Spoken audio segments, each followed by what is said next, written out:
just want to know what happened. I don't care what you think or what he thought. I want to know what happened that brought you to court. Okay, so what happened was I got off my bike. I turned it around because there's a lot of cars behind him, and I figured I would just escape the whole situation. So I proceeded to go down this path. As I went by, because it's very narrow between the cars that were there, I may have hit his mirror, bumped his collapsible mirror, whatever. That launched him, and then I thought I was free of him and going this way, and that was it. Next thing I know, I got tackled into a car going this way and broke my bike, severed my arm. And so he never got out at the light.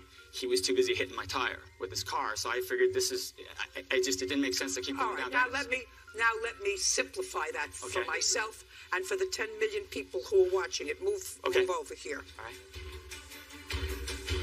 Judge Judy continues in a moment.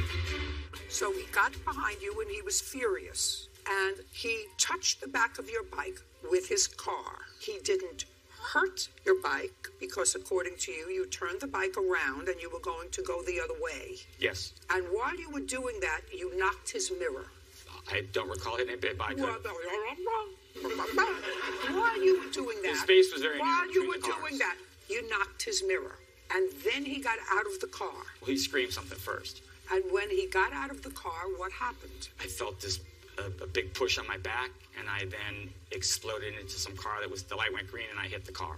Were you on your bike when that happened? Yes, pedaling. Okay. As a result of that, you were injured. Yes. That's why we're here. Yes. Okay.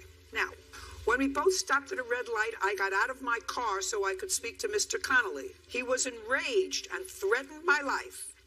What did he say to you? He told me I'll up and we'll do this South Chicago style. So that's what I'm not exactly sure what that's from. I don't know either. Listen to me, Mr. Ho.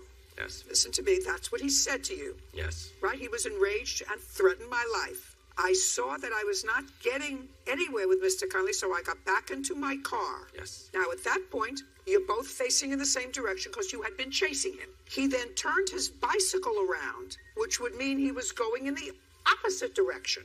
You say to follow you. That's impossible, because if he turned it around, he wasn't following you. So which one was it? Judge Judy continues in a moment. And on the next Judge Judy.